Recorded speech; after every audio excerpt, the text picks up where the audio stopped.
Tropical wind signal number 1 nakataas na sa ilang lugar sa Northern Luzon dahil sa bagyong Isang.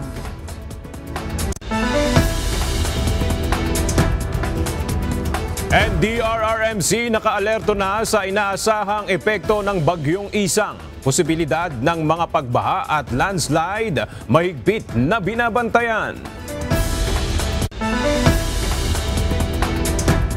Ilang lugar sa Metro Manila binaha dahil sa mga pagulan ngayong Biyernes. Klase sa mga paaralan suspendido.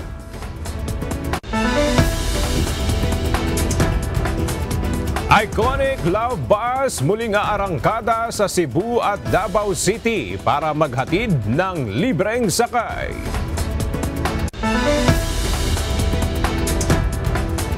At panibagong oil price hike nagbabadyang ipatupad sa susunod na linggo.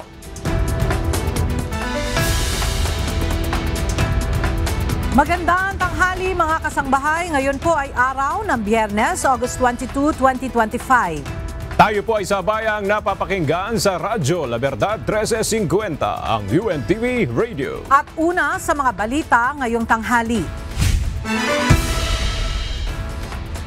Isa ng ganap na bagyo ang una ng binabantayang low pressure area sa loob ng Philippine Area of Responsibility. Pinangalanan ito ng pag-asa na bagyong Isang na ikasyam na bagyong pumasok sa bansa ngayong 2025. Ayon sa pag-asa, bandang alas 8 kaninang umaga nang mabuo bilang ganap na tropical depression ang LPA.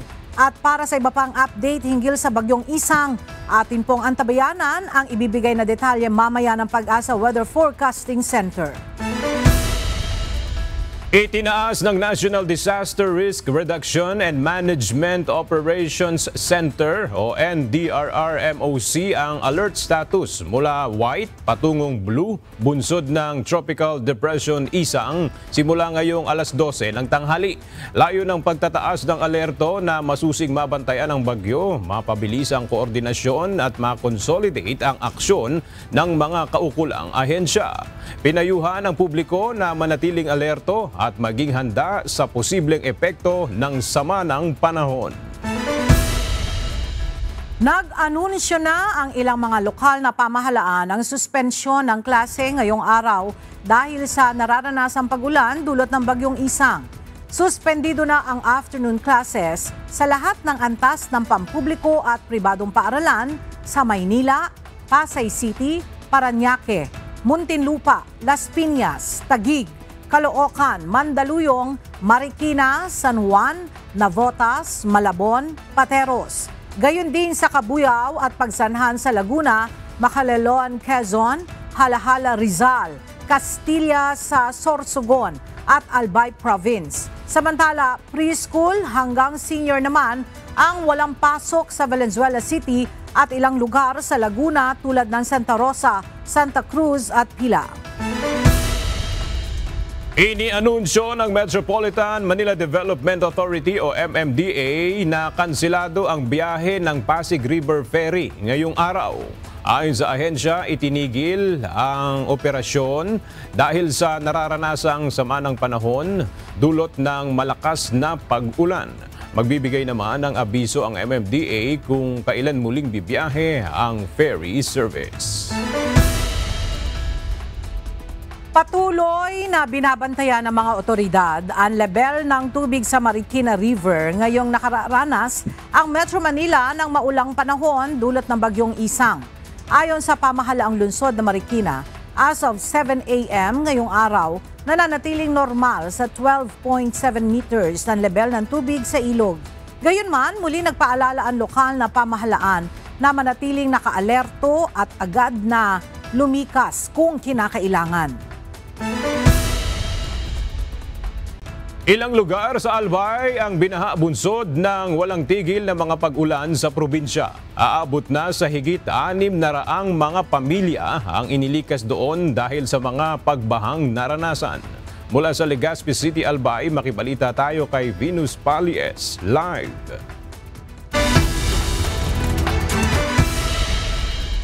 Venus, kumusta ang sitwasyon dyan sa Albay at ano-ano yung mga lugar na binaha dyan? Yes, aga nagpapatuloy ngayon ang sinasagawang preemptive evacuation sa Barangay Masarawa, Ginubatan, Albay na pangunahing apektado ng pagbaha sa probinsya.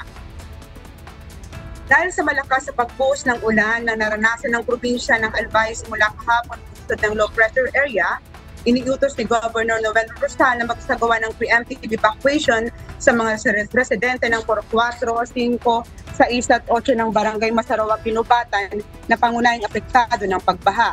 Kanina nagsimula na ang paglilikas sa mga residente at inaasang aabot sa 643 na pamilya mag-evacuate ngayong araw. Magsisilbing evacuation center ng mga residente ang Mauraro Community College at Mauraro High School sa bayan ng Ginubatan. Samantala, nananatili pa din na suspendido ang face-to-face classes sa lahat ng level ng pampubliko at pribadong paaralan sa probinsya ng Albay.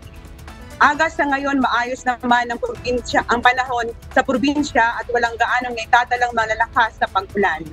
At yan muna ang update mula rito sa Legazpi City, Albay. Balik sa iyo, Aga. Maraming salamat, Venus Palles. Binaha ang ilang mga lugar sa lungsod ng Maynila, bunsod ng nararanasang mga pag-ulan ngayong Biyernes o ngayong araw ng Biyernes. Maging ang Manila City Hall, pinasok din ang baha dahil sa mga pag-ulan. Mula sa lungsod ng Maynila, may report si Mia Alonzo live.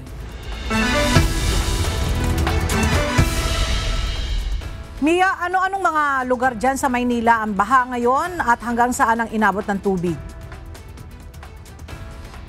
O maulang tanghali, Ella. Nandito tayo ngayon sa may kahabaan ng Padre Burgos dito sa Manila sa tapat ng City Hall din ng Maynila. At plano sana natin na magkaroon ng pag-iikot pa, gayon din yung bisitahin yung lugar sa area ng Kalaw. Pero dahil din sa matindi na trapiko, bunsod ng pag-ulan at pagbaha ay naipit na tayo dito sa lugar. Marami na rin mga sasakyan dito sa likod ko na hindi na rin nakakausad dahil sa matinding unti-unting pagtaas ng tubig dito sa area. As of 9:25 kaninang umaga, nakapagtala na ng pagbaha sa Livereza, corner Quirino Avenue. Ganon din sa kabaan ng Taft Avenue at Quirino, maging sa Taft Avenue corner Nakpil na nakaranas na ng gutter deep na baha. May naitala na ring pagbaha sa tapat ng ospital ng Maynila na umabot na sa kalahati ng gulong ng sasakyan. May naulat na rin na gutter deep na pagbaha sa Philippine Christian University at Pedro Hill Corner Taft Avenue. Nakaparehong sitwasyon din sa tapat ng Philippine General Hospital. As of 9:38 naman kanina, hanggang tuhod naman ang naitalang pagbaha sa Akaya Boulevard Corner Taft Avenue. Gutter deep naman na pagbaha sa Finance Road at Baseco Market. As of 10 a.m. naman kanina, gutter deep na din ang baha sa area ng Pedro Hill Walkway, Taft Avenue sa tapat ng NBI parking area, Quirino Station Walkway, Padre Fora Street hanggang sa intersection. Gayon din sa Quirino Station papunta ng Vito Cruz.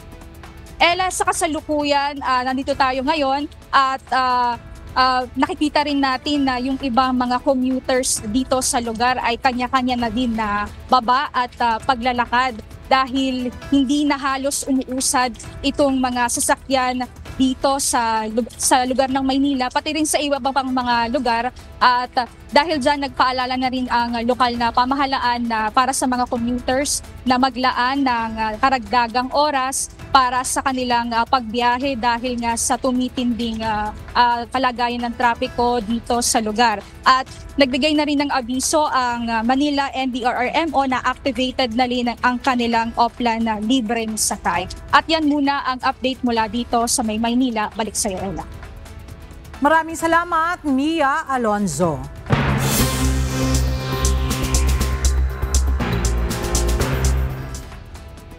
Sa kapapasok lamang na balita, kasunod ng suspensyon ng klase dahil sa inaasahang malakas na pag-ulan sa ilang lugar sa Metro Manila, iniutos ni Pangulong Ferdinand Marcos Jr. na magpatupad ng libreng sakay sa MRT3, LRT1 at LRT2 simula alas 12 ng tanghali ngayong araw, August 22, 2025. Prioridad ng Department of Transportation ang kaligtasan ng lahat ng mga pasahero at tiyaking mabilis at ligtas silang makakauwi sa kanilang mga tahanan.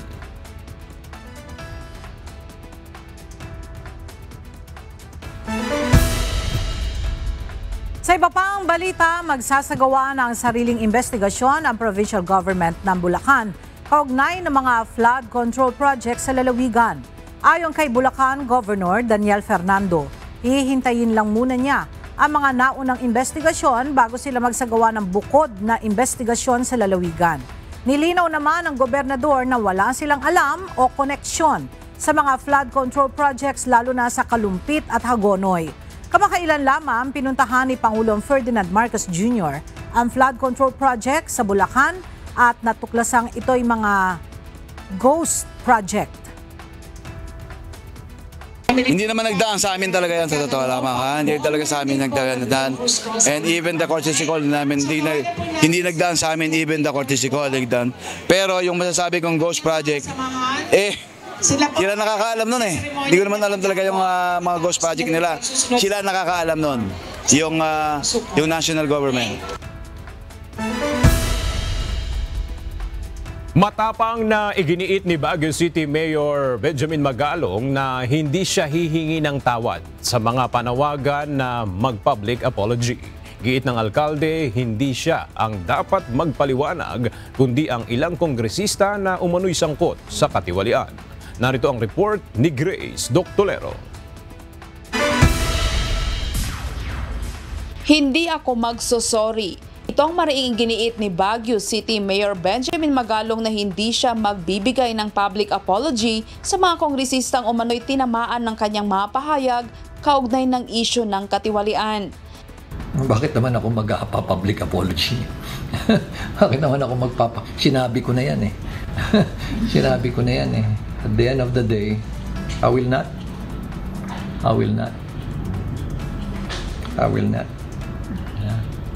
Tingnan nga natin kung saan pupunta yung kanilang investigasyon o yung kanilang committee hearing. Opo, dalawa Hintayin na po natin. silang nagsabi.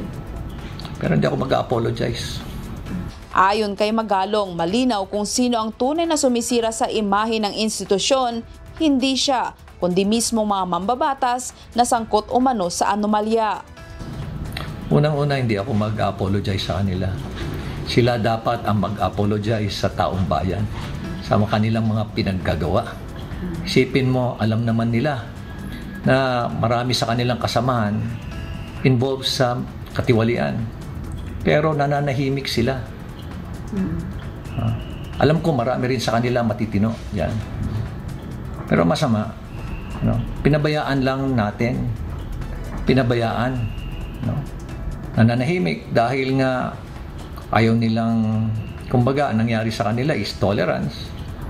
Matatanda na giniit ni Manila 6th District Representative Benny Abante na nararapat lamang magbigay ng public apology si Baguio City Mayor Benjamin Magalong matapos nitong tawaging moro-moro ang nakaambang investigasyon ng Kamara sa flood control projects. Ayon kay Abante, isang insulto sa institusyon ang pahayag ni Magalong at hindi dapat lahatin ang mga kongresista. Giit naman ng alkalde matagal nang malinaw sa mga kapwa-kongresista kung ano ang nangyayari, ngunit pinili umano ng iba na manahimik. Dagdag pa niya, ang katahimikan ay hindi neutralidad kundi pakikipagsabwatan. Silence is not neutrality. It is complicity, it is tolerance. Kaya hindi ako naniniwala na wala silang alam.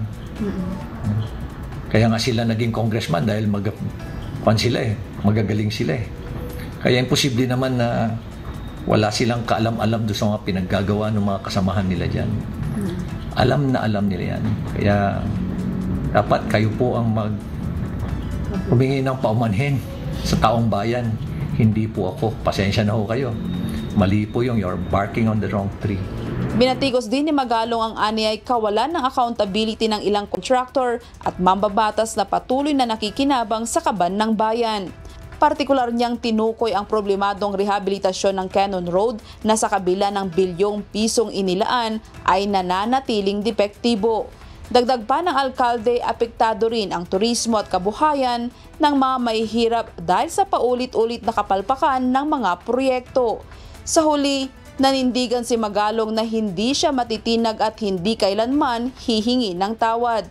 Aniya, kung may dapat humingi ng paumanhin, Yun ay ang mga opisyal na sangkot sa korupsyon. Yan ang hamon ni Mayor Benjamin Magalong laban sa mga kongresistang aniyay tunay na sumisira sa integridad ng pamahalaan. Grace Doctolero, UNTV News and Rescue. Diyos ang aming sandigan, serbisyo publiko ang aming pinahahalagahan. Ipatatawag sa Senado ang mga tauhan ng Department of Public Works and Highways maging ang ilang mga taga-Commission on Audit na sangkot umano sa anomalya sa flood control projects. Ito ang tiniyak ni Senate Pro Tempore Jinggoy Estrada sa gitna ng investigasyon na isinagawa ng Senado kaugnay ng naturang issue. Naniniwala naman ang senador na posibleng hindi alam ni DPWH Secretary Manuel Bonoan ang mga nangyayari sa ilalim ng ahensya. Ang detalye sa ulat ni Asher Cadapan Jr. Parang ang lawak ng korupsyon sa DPWH. Anong nire-recommend yung dapat gawin? Well, hence mas low. Maaring umabot pa ng 10 Senate hearing ang gagawing pagbusi ng Senado sa lawak ng saklaw ng mga anomalya sa flood control projects. Ito ang inihayag ni Senate President Pro Tempore Jinggoy Estrada kasunod ng pagbubunyag ni Senador Panfilo Lacson ng aniyay garapal na korupsyon sa naturang mga proyekto. Ayon kay Senador Estrada, sinusuportahan niya ang mga isiniwalat na impormasyon ni Senador Lacson kung saan pinangalanan pa nito ang ilan umanong sangkot sa anomalya. Kaya inaasahan ni Senador Jinggoy ang partisipasyon ng mga ito sa mga susunod na pagdinig ng Senate Blue Ribbon Committee. Yes, they have to be present. Patatawag siguro natin sila yung mga district engineers, of course, ng Bulacan, Mindoro, and pati yung COA. Kasi hindi magpo-prosper ang flood, ghost project kung walang cooperation. Kaugnay nito, sinabi ng senador na hindi niya tiyak kung may ilang empleyado ng DPWH ang tumatayo ring kontraktor. Ngunit malakian niya ang posibilidad na sila-sila rin ang nagpapaikot ng mga kontrata. Habang ipinauubayan na nito kay Pangulong Ferdinand Marcos Jr. ang pagdidesisyon kung dapat magbitiw sa pwesto si DPWH Secretary Manuel Bonoan. I reserve my comment. Kasi, alam mo, honestly, practically speaking, baka hindi rin alam ni Secretary. In fairness to Secretary, I'm not defending him. In fact, I asked a lot of questions from him yesterday. I'm not defending him. Pero baka hindi lang nalalaman ni Secretary Bonoan yung mga nangyayari sa mga. So, hindi naman niya monitor yan. Kaya lang, ang problema niya, kung ang responsibility. That is his responsibility as Secretary. Agarang pagbibitiw naman ng kalihim ang hinihingi ni Kamanggagawa Party List Representative Eli San Fernando. Pangunahing dahilan nito ang bilyong-bilyong pisong halaga ng ghost flood control projects ng ahensya sa ilalim ng kanyang liderato. Mr. President, PBBM, sibakin nyo na po si Secretary Bonoan dyan sa DPWH. Kayo na po ang nagsabi, galit na ho kayo. Kami rin po ay galit na dahil pera ng mga manggagawa at ordinaryong Pilipino ang pinag-uusapan dito. At sinong ahensya ba ang nasa ulunan yung mga maanomalya na flood control project? Hindi pa DPWH? Para naman kay Bacolod Lone District Representative Albi Benitez, ang prinsipyo ng command responsibility ang humihingi ng pagbibitiw ni Bonoan. Paliwanag ng kongresista, kung ang simpleng bagay na ganito ay hindi nakikita, maaari niyang marami pang kritikal na proyekto ay may katulad na estado. Gayaan niya ng sinabi ng Pangulo sa kanyang SONA, buwelta nito kay Bonoan ay mahiya naman ito at magbitiw na sa pwesto. Asher Cadapan Jr., UNTV News and Rescue. Diyos ang aming sandigan, serbisyo publiko ang aming pinahahalagahan. Tiniyak ni House Public Accounts Chairperson at Bicol Zaro Party List Representative Terry Ridon na hindi magagamit ang pagdinig ng House Infracom para lang ipagtanggol ang mga mambabatas na isinasangkot sa anomalya kaugnay ng flood control projects. Ayon sa mambabatas, kung may personal namang kaalaman si Vice President Sara Duterte sa mga anomalya, ay posible rin siyang imbitahan sa pagdinig. Subalit kinakailangan niyang manumpa sa gagawing salaysay. Narito ang report ni Rosalie Coz. Aprobado na sa plenaryo ng Kamara ang gagawing pagdinig ng House Infracom sa maanumalyang proyekto kontra baha ng pamahalaan. Binubuo ang Infracom ng House Committee on Public Accounts, Public Works and Highways at Good Government and Public Accountability. 2 linggo mula ngayon, posibleng isagawa ang una nitong pagdinig. Pagtitiyak ni House Committee on Public Accounts Chairperson at Bicol Zaro Party List Representative Terry Ridon, hindi magagamit ang pagdinig ng House Infracom para pagtakpan ang mga mambabatas na sinasabing sangkot sa mga maanumalyang flood control projects. Tugon din ito ng kongresista matapos igiit ni House Deputy Minority Leader at mamamayang Liberal Party List Representative Leila de Lima na posibleng conflict of interest ang legislative inquiry dahil sa mga ulat at hinalang may mga mambabatas na involved sa irregularidad at katiwalian sa government projects. This is going to be a public inquiry. So if they are named, then they are named. And if after they are named, they will be given the right to reply. And if they have replied, we will recuse and endorse it immediately to an independent body like the DepDep. Iimbitahan sa pagdinig ang lahat ng contractors ng flood control projects ng pamahalaan. Kabilang na ang mga contractors sa likod ng natuklasan ni Pangulong Ferdinand Bongbong Marcos Jr. na ghost project sa probinsya ng Bulacan. Maaari ring imbitahan si Vice President Sara Duterte kung may personal na kaalaman ito sa mga anomalya sa mga proyekto, pero dapat sumumpa ito sa kanyang gagawing salaysay. Kasunod ito ng pahayag ni VP Sara na may mga kontratista na tauhan mismo ng ilang kongresista. Well, lahat sila dapat, no? Hindi lang yung mga contractors dahil yung mga contractors ay mga tauhan din sila ng mga members of the House of Representatives. If she has actual information na talaga she can say na this particular person receiving kickbacks, then she can be invited to the House inquiry. But it needs to be personal knowledge, hindi ba? Kasi she will have to do it under oath. Iimbitahan din ng House Infracom si Baguio City Mayor Benjamin Magalong, pero dapat na nitong pangalanan ang mga sinasabing kongresistang sangkot sa katiwalian. Suportado naman ni House Committee on Public Order and Safety Chairperson at Manila 2nd District Representative Rolando Valeriano ang gagawing investigasyon ng House Infracom. Nagmamatsyag naman ng taong bayan at kapag yan hindi maganda ang naging resulta at ang tingin ng taong bayan parang sarswela lang, ang mapupulaan din naman diyan kami. Dagdag pa ng mambabatas, hindi dapat madawit ang buong Kamara sa mga alegasyon ng katiwalian laban lamang sa iilang miyembro nito. Rosalie Coz, UNTV News and Rescue. Diyos ang aming sandigan, serbisyo publiko ang aming pinahahalagahan. Ipinahayag ni House Committee on Public Order and Safety at Manila 2nd District Representative Rolando Valeriano na hindi ang Kamara ang nasa likod ng insertions sa 2025 budget. Kaya pinagsusumite nito ang Department of Budget and Management ng variance report o ulat ng pagkakaiba sa pagitan ng inaprubahan 2025 House General Appropriations Bill at General Appropriations Act. Nagbabalik si Rosalie Coz. Kumpiyansa si House Committee on Public Order and Safety at Manila 2nd District Representative Rolando Valeriano na hindi ang Kamara ang nasa likod ng questionabling insertions sa 2025 national budget. Kaya naman pinagsusumite nito ng variance report o ulat ng pagkakaiba sa pagitan ng inaprubahang 2025 budget sa Kamara at ang nilagdaang budget ni Pangulong Ferdinand Bongbong Marcos Jr. Kasi yung NEP naman, yung General Appropriation Bill na sinabit naman namin after the plenary session, maayos naman po at that time mataas ang budget ng DepEd sa lahat. Second, may budget yung PhilHealth. Pero along the way, pagdating po sa Senate, dumaan sa Senate, nagkaroon ng BICAM at yung ma-approve na po yung GAA, iba na.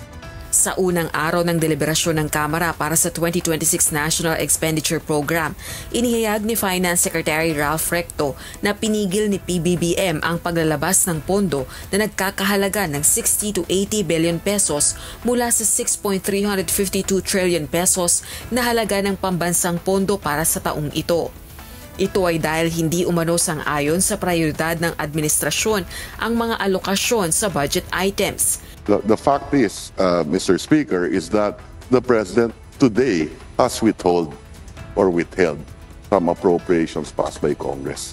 And these are realignments because they are not consistent with the Philippine Development Plan or the priorities of his administration. Hindi naman sinagot ni Congressman Valeriano ang tanong kung ang Senado ba ang nasa likod ng congressional insertions. Meron naman na kasing paper trail po yan, di ba? So, akin dyan, pagka sinabit during the press, during the budget hearing na Secretary ng DBM, makikita naman po natin yan kung saan nanggaling yung insertion na yan, kung saan na bago. Confident po ako na hindi sa House nanggaling yung insertion na yan. Nakakaladkad ang kontrobersya ng 2025 national budget sa deliberasyon ng panukalang pambansang pondo para sa 2026. Sa Martes, August 26, muling ipagpapatuloy ang deliberasyon ng House Committee on Appropriations sa proposed national budget. Rosa Licoz, UNTV News and Rescue. Diyos ang aming sandigan, serbisyo publiko ang aming pinahahalagahan.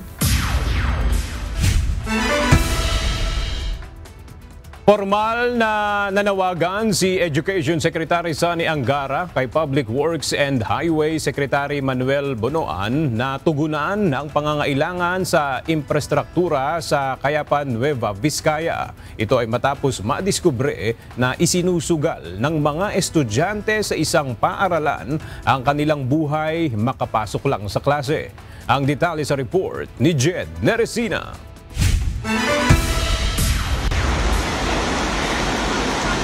Sa pagsusumikap na makapasok sa paaralan, ilang estudyante ang walang takot na tumatawid ng ilog sa pamamagitan lamang ng bakal na kable. Sa liham ni Education Secretary Sani Angara kay Public Works and Highway Secretary Manuel Bonoan, sinabi nito na gamit ang lubid mula Barangay Labtang at pinayag sa Kayapan Nueva Vizcaya. Araw-araw isinusugal ng mga estudyante ng Pinayag National High School ang kanilang buhay para lang makapasok sa klase. Makikita sa isang viral video na kumakapit lang sa bakal na kable ang mga mag-aaral upang makatawid sa ilog matapos masira ang tulay dahil sa Super Typhoon Pepito noong taong 2024. Inihayag din ng kalihim ng edukasyon na bilang tugon, sumulat na ng 3 beses ang DepEd sa DPWH upang ito ay matugunan. Una ay noong July 6, 2025 para sa agarang aksyon upang matiyak ang ligtas, matibay at maaasahang access papunta sa lahat ng public schools. Sumunod naman ay noong July 17 ngayong taon para sa agarang repair ng nasirang tulay sa nasabing lugar. At ang huli ay nito lamang August 17 na nagsasabing sana ay matugunan na ito sa lalong madaling panahon. Alinsunod din sa direktiba ni Pangulong Ferdinand Marcos Jr. sa pagkakaroon ng ligtas at resilient na learning environments para sa mga mag-aaral. Ayon pa kay Secretary Angara, na walang batang dapat malagay sa panganib para lang makapag-aral, kaya bukas ang kagawaran sa mas matibay na koordinasyon upang matugunan agad ang nasabing problema. Sa kasalukuyan ay wala pang tugon ang DPWH, kaugnay ng nasabing liham ni Secretary Angara. Jed Neresina, UNTV News and Rescue. Diyos ang aming sandigan, serbisyo publiko ang aming pinahahalagahan.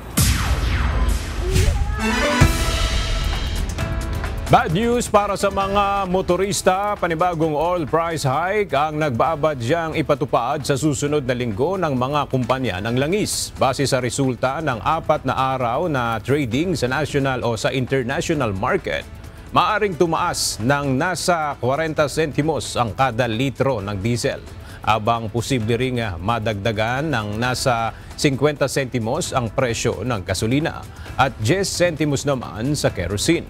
Ilan sa mga dahilan ng oil price hike ay ang bumababang US oil stock, gayon din ang nagpapatuloy na sigalot sa pagitan ng Israel at Iran. Muling aarangkada ang iconic na Love Bus sa ilang ruta sa Cebu at Davao City matapos itong opisyal na ilunsad ngayong araw ng Department of Transportation. Nauna nang ipinangako ni Pangulong Ferdinand Marcos Jr. sa kanyang nakaraang State of the Nation address ang muling pagbuhay sa biyahe ng Love Bus. Mula sa Davao City, makibalita tayo kay Gladys Toabi live.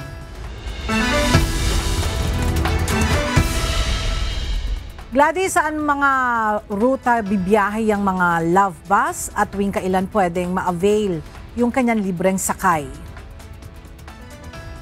Ella, ang serbisyo na libreng sakay ng Love Bus ay maaaring maranasan ng mga taga Cebu at Davao sa panahon ng peak hours.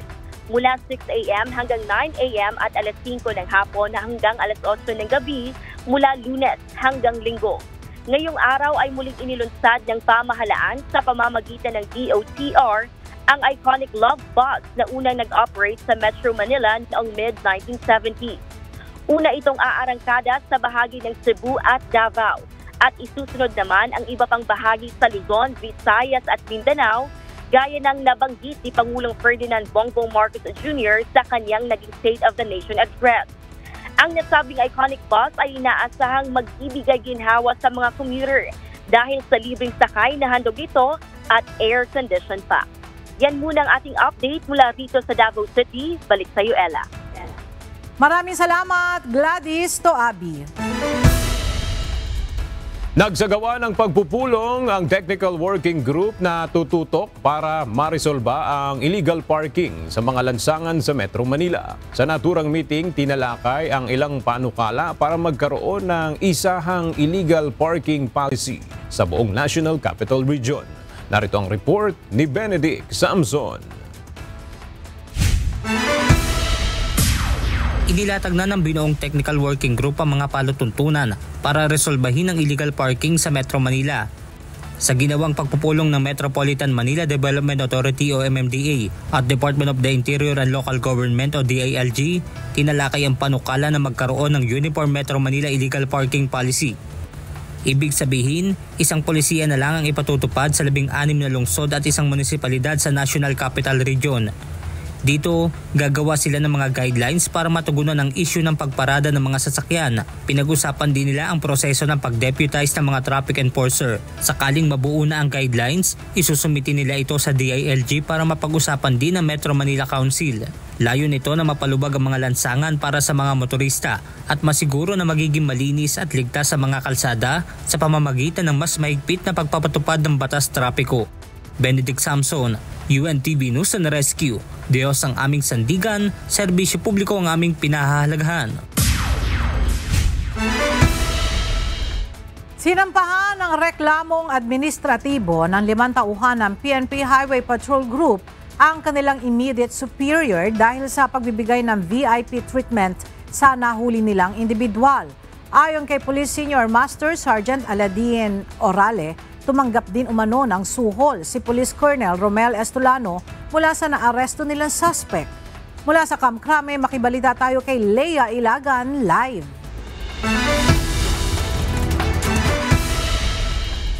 Leia, ano ang detalye nitong reklamo laban sa opisyal ng PNP Highway Patrol Group? Magandang tanghali sa iyo, Ella. Dumulog nga sa National Police Commission ang 5 tauhan ng Highway Patrol Group Task Force Limbas para magsampa ng reklamo laban sa dati nilang hepe na si Police Colonel Romel Estolano. Ayon kay Lieutenant Adolfo Mendoza o ayon kay Police Senior Master Sergeant Mendoza, June 13 nang may nahuli silang mamahaling SUV sa Parañaque dahil sa paggamit ng blinker at walang maipakitang ORCR. Sakay ng SUV si JJ Javier na ayon kay Olano ay isang scammer na gumagamit ng pangalan ni First Lady Liza Marcos. Sinampahan ng kaso ng mga umarestong HPG personnel si Javier dahil sa paglabag sa RA 10591 o Comprehensive Firearms and Ammunition Law at RA 9516 o Illegal Possession of Explosives. Ngunit ayon kay Orale, pinagalitan sila at sinampahan ng kaso ni Colonel Estolano sa Ombudsman dahil sa pagsasampa naman ng kaso laban kay Javier. Dagdag ni Orale, tumanggap aniya si Colonel Estolano ng 7 milyong pisong suhol mula kay Javier. 2 milyon aniya para masiguro ang dismissal sa kaso, 1 milyon para sa special treatment, 4 na milyon para humina ang isinampang kaso. Kaya naman, VIP treatment aniya si Javier habang nakakulong. Sa katunayan, inilalabas ito ni Estolano sa kulungan upang makipag-inuman. Si Colonel Estolano ay sinampahan na ng reklamong grave misconduct at conduct unbecoming of a police officer sa Napolcom. Si Javier naman ay nakakulong pa rin sa Quezon City Jail. Ella? Alright, maraming salamat, Leia Ilagan. Ititigil na simula ngayong Biyernes, August 22 ng video sharing platform na TikTok ang pagpopromote at pagpapalabas ng mga real money gambling o RMG advertisements. Ayon kay Department of Information and Communications Technology o DICT Secretary Henry Aguda, voluntaryong ihihinto ng TikTok ang naturang ads bilang pakikiisa sa kampanya ng ligtas na digital space. Isa ang TikTok at iba pang social media platforms sa karaniwang naglalabas ng mga RMG ads na nag-iendorso ng mga online na sugal. Iginiit ngayon ni Manila 3rd District Representative Joel Chua, chairperson ng House Committee on Good Government and Public Accountability, na legal ang proyektong ipinatatayo sa Santa Cruz, Manila. Ginawa nito ang pahayag matapos na ipag-utos ni Manila City Mayor Isko Moreno Dumagoso kahapon ang pagkakandado sa lugar ng proyekto at pagkumpiska sa construction equipment kaugnay ng proyekto. Mula sa House of Representatives, may report si Rosalie Coz live.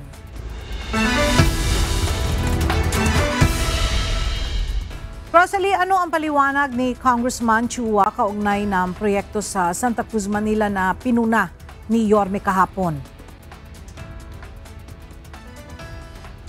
Ella, pinondohan sa pamamagitan ng Department of Public Works and Highways o DPWH at naisabatas sa bisa ng General Appropriations Act o Pambansang Pondo ang Sentro Comunidad de Santa Cruz. Kaya legal ang proyekto sa Santa Cruz, Manila ayon kay Manila 3rd District Representative Joel Chua. Hindi rin anya totoo ang paratang ni Mayor Isko Moreno Dumagoso na iligal at walang permit ang proyekto. Pakinggan natin ang pahayag ng kongresista.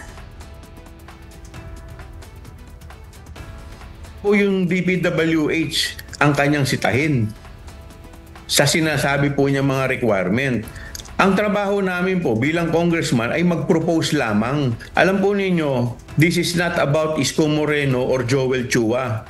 This is about the City of Manila and the people of City of Manila.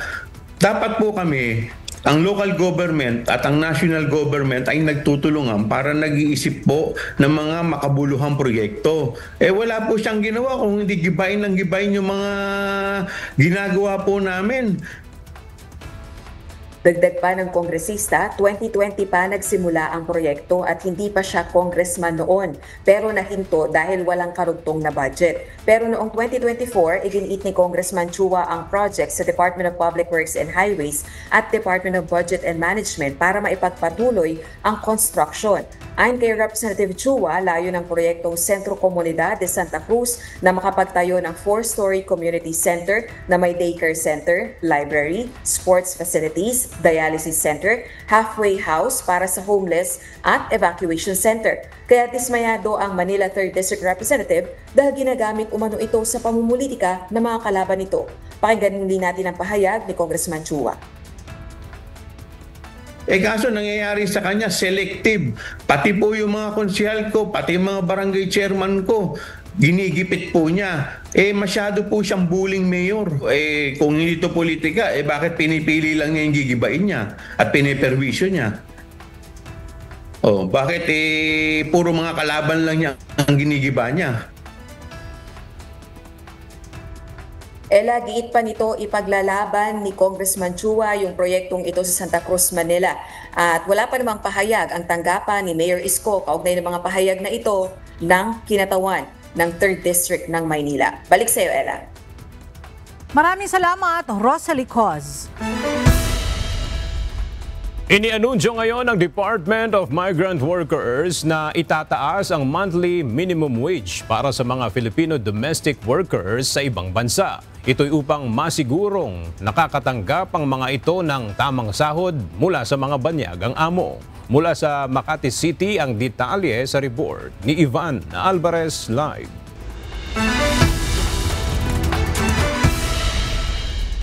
Ivan, magkano ang magiging aumento sa minimum wage ng mga Filipino domestic workers? Yes, Aga, ayon sa Department of Migrant Workers, $100 yung magiging pagtaas sa monthly minimum wage ng mga Filipino domestic workers, kung saan mula sa 400 ay magiging $500 na ito. Magsasagawa ng 7 policy reform ang Department of Migrant Workers para sa interes ng mga OFWs, lalo na para sa mga domestic workers. Kasama na ang aumento sa buwan ng sahod para sa mga ito. Is an increase in the monthly minimum wage of domestic workers.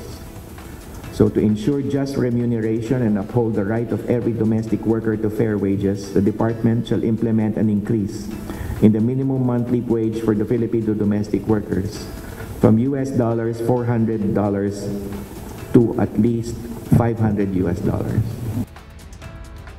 Ayon kay DMW Secretary Hans Leo Kakdak, ang mga domestic workers ay maituturing na elementary occupation at kasali sa vulnerable skill categories, batay na rin sa pag-aaral ng International Classification Entities. Bunsod nito, kailangang bigyan ng mas matatag na proteksyon ang ganitong sektor ng OFWs. Pinagbasihan ng gagawing wage hike ang mga isinagawang consultation kasama ang mga stakeholder.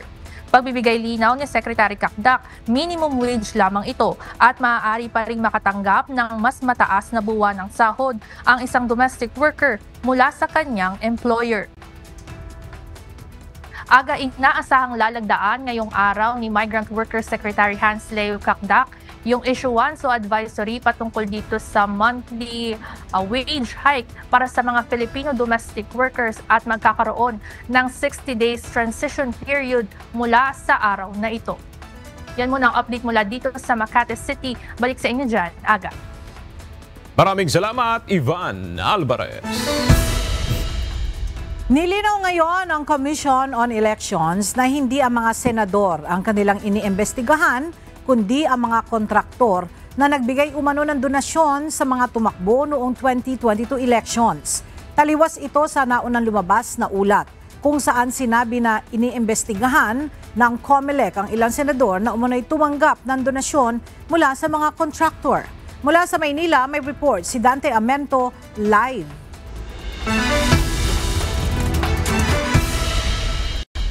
Dante, ano ang detalye nitong pag-iimbestiga rin ng COMELEC sa ilang kontraktor?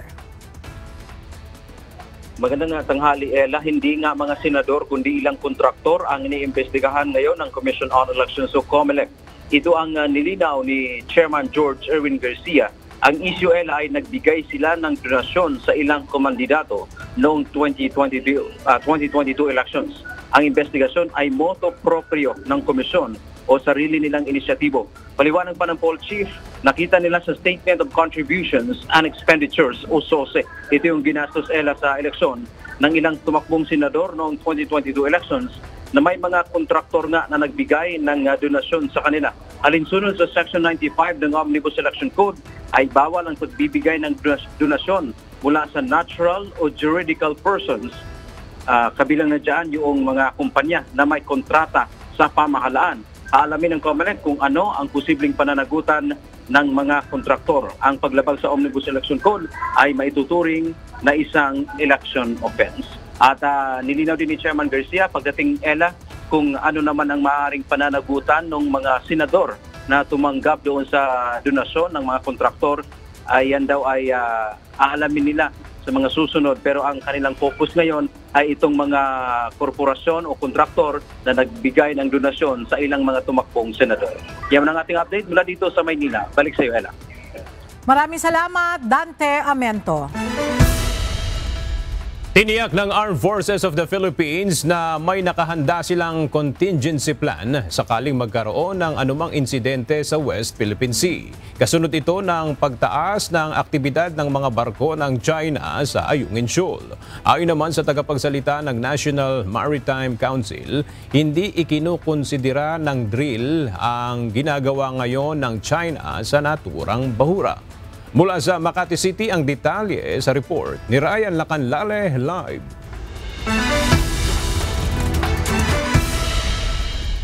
Ryan, kung hindi drill yan, ano yung ginagawa ng mga barko ng China sa Ayungin Shoal?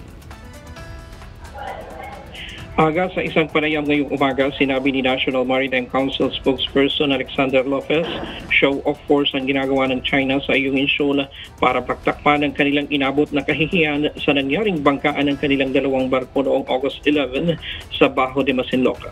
Anya, inaasahan na nila ang pagdami ng mga barko ng China matapos ang nangyaring banggaan, hindi lamang sa Ayungin Shoal kundi maging sa Bajo de Masinloc para magbangong puri. Ibig lamang anyang ipakita na sa kanilang mga mamamayan na kontrolado pa rin nila ang mga bahura. Tiniyak naman ng Sandataang Lakas ng Pilipinas na mayroon silang contingency plan kung magkaroon ng anumang pangyayari sa Ayungin Shoal. Sinabi ng AFP na dumami ang mga aktibidad ng China sa Ayungin Shoal nitong Miyerkules kung saan nag-deploy sila ng 11 rigid hull inflatable boat. Sinubukan pang lumapit sa BRP Sierra Madre ng isang RIB ng China, subalit hinarang ito ng 2 rubber boat ng Pilipinas. Naglagay rin ang mga Chinese vessel ng mga fishing net sa timog silangang bahagi ng bahura. Giit ng AFP, mananatili silang nakabantay at may handang aksyon para ipagtanggol ang soberenya ng Pilipinas. Diyan muna ang latest mula dito sa Makati City. Balik sa iyo, Aga. Maraming salamat, Ryan Lacanlale. At para sa ating weather update, naglandfall na ang bagyong Isang kaninang umaga sa Kasiguran, Aurora. Sa ngayon, nakataas ang Tropical Cyclone Wind Signal number 1 sa ilang probinsya sa Northern at Central Luzon. Samantala, isa namang low pressure area ang binabantayan ng Pag-asa. Ang iba pang detalye hatid ni Benison Estareja, weather specialist ng Pag-asa DOST. So base po sa ating latest satellite animation, nasa vicinity na po ng bayan ng Kasiguran sa Aurora, ang sentro nitong si Tropical Depression Isang. So relatively mahina po itong bagyo, subalit asahan yung mga pag-ulan in many areas pa rin po of Luzon and Visayas. May taglay na hangin na 55 kilometers per hour malapit dun sa kanyang gitna at may pagbugso na hanggang 90 kilometers per hour. Kumikilos po pa westward or pakanluran sa bilis na 15 kilometers per hour. So hindi siya kabagalan, hindi rin po kabilisan. Kung makikita natin, mayroong mga makakapal po na ulap dito sa may Northern and Central Luzon, even parts of Calabarzon and Metro Manila. Epekto na rin po yan ng southwest monsoon kung dito sa may Southern Luzon, Western Visayas, and some parts pa of Western Mindanao. Base rin sa ating latest satellite animation, meron po tayong namataan na panibagong low pressure area malapit dito sa ating Philippine boundary sa may east po of Mindanao. Nasa higit 1,000 kilometers po silangan ng southeastern Mindanao. Low chance or mababa pang tsansa na ito'y ma-develop bilang isang tropical depression hanggang sa weekend po. No? Subalit patuloy yung pagmamonitor natin dahil papasok ito ng PAR any hour or in a few hours, and then possible na magpaulan din po over the weekend dito sa may eastern sections ng Visayas po and Mindanao. Base po sa latest track po ng Pag-asa, inaasahang kikilos nga po sa mga susunod na araw itong si Bagyong Isang, westward or pakanluran. Simula ngayong tanghali hanggang mamayang gabi po, babagtasin nitong si Bagyong Isang, yung sentro niya dito po sa may Northern Aurora and then the southern portion of Northern Luzon. But knowing na may kalawakan po itong bagyong si Isang, nasa around 200 kilometers yung average radius niya o yung distansya mula dun sa outer portion ng bagyo hanggang dun sa center. So hagip din po itong malaking bahagi din ng Central Luzon. Possible, pagsapit po mamayang gabi ay nasa may coastal waters na po ito ng La Union and Pangasinan. Possibly as a tropical depression, subalit knowing na ito'y babalik muli sa West Philippine Sea sa karagatan, is possible bukas lumakas ito bilang isang tropical storm. Pero yung magandang balita po, bukas, unti-unting lalayo ito sa ating kalupaan at posibleng lumabas po ng ating Philippine Area of Responsibility. pagsapit po ng late morning or bukas ng hapon. Take note po, yung ating landfall ay dito po sa may Kasiguran, Aurora, kaninang 9:50 in the morning. Kung mapapansin din natin, westward nga yung movement niya. Possible na mag-intensify pa bilang isang tropical storm.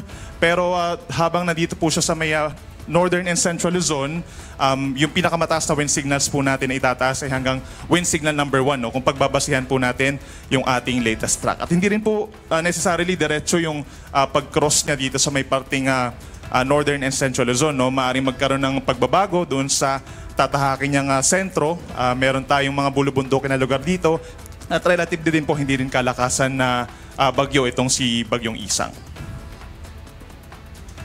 At dahil po dyan, meron tayong nakataas na agad-agad na tropical cyclone wind signal number 1 or malalakas na hangin sa mga susunod na oras. Basically po, malaking bahagi ng Northern Luzon except dito sa Batanes. Mga lalawigan po ng Cagayan, Isabela, Quirino, Nueva Vizcaya, and Apayao. Meron po tayong signal number 1. Sa buong Cordillera Region, Apayao, Kalinga, Abra, Mountain Province, Ifugao, and Benguet. At maging sa buong Ilocos Region din po, meron tayong signal number 1 sa Ilocos Norte, Ilocos Sur, La Union, Pangasinan, hanggang dito po sa may Aurora, at sa northern and central portions of Nueva Ecija. Hindi rin natin inaalis sa mga susunod po natin ng mga bulletins. Magtaas pa po tayo ng wind signal number 1 in some areas pa po dito sa may central Luzon the moment na tumatawid po itong si Bagyong Isang. Pero inuulit natin, mababa pa yung chances sa ngayon na magtaas pa tayo ng hanggang signal number 2, knowing po na sa pagtawid itong si Bagyong Isang ay tropical depression po ito. Pagdating naman po sa mga pag-ulan, naasahan po yung meron tayong mga hanggang 200 millimeters po na dami ng ulan. In some areas, kagaya po ng Aurora, Quirino, Nueva Vizcaya, Benguet, La Union, Pangasinan, pababa ng Zambales, Bataan, hanggang dito sa may Occidental Mindoro, kung dito sa may gitnang bahagi po ng Luzon dahil mismo kay Bagyong Isang, at dito naman sa may Occidental Mindoro ay dahil po dun sa habagat na siyang pinalalakas ng Bagyong Isang. Yung impacts po, kapag meron tayong hanggang 200 mm sa dami ng ulan, may mangilan-ngilan po ng mga lugar na posibleng magkaroon ng mga pagbaha. Hindi lang necessarily yung mga nasa low-lying areas. At dahil marami dito yung mga mountainous areas din po, yung hanggang 200 mm sa dami ng ulan, posible ring mag-cause po ng mga pagguho ng lupa.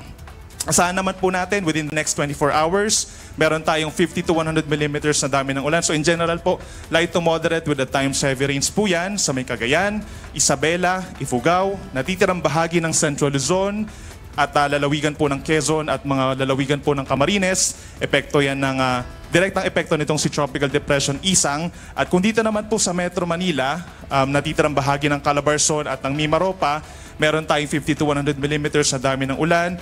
Yan po ay dulot naman ng southwest monsoon or habagat.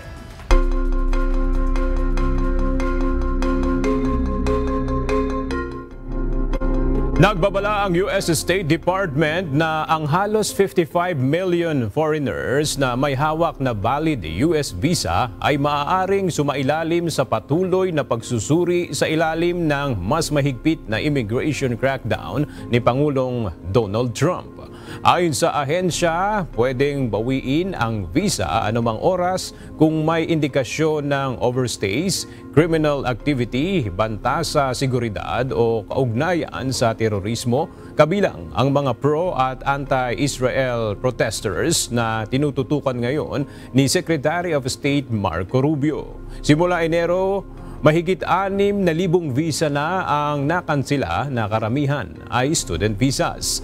Bagamat ilang kaso ang nagresulta sa pagpapalaya ng mga estudyante matapos igiit ng korte ang kanilang karapatan. Ibinasura ng New York Appeals Court ang halos kalahating bilyong penalty laban kay US President Donald Trump mula sa civil fraud case na inihain ng New York State Attorney General. Sa kabila ng pagbasura ng penalty, nananatili namang liable sa kasong fraud ang Pangulo ayon sa korte upang makapagpatuloy ang kaso sa review status sa appellate court.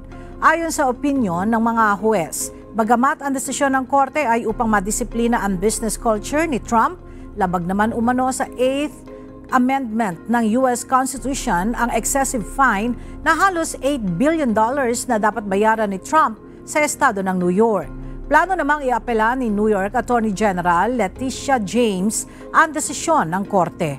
Ang desisyon ng Appeals Court ay karagdagan sa mga kasong kinakaharap ng US leader na napapababa ang penalty o tuluyang naibasura mula nang makabalik sa kapangyarihan ang Pangulo.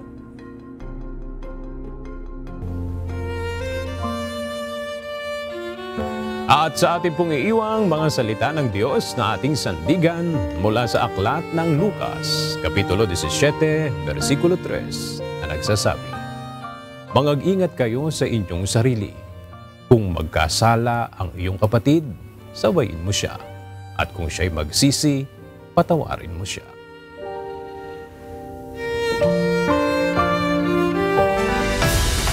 At yan ang mga balitang aming tinutukan at inaksyonan. Dahil sa aming pagbabalita, una ang pagkalinga sa kapwa. UNTV C News, may balita saan mang panig ng daigdig. At dito sa UNTV, Diyos ang aming sandigan, serbisyo publiko ang aming pinahahalagahan. Magandang tanghali at Happy Weekend!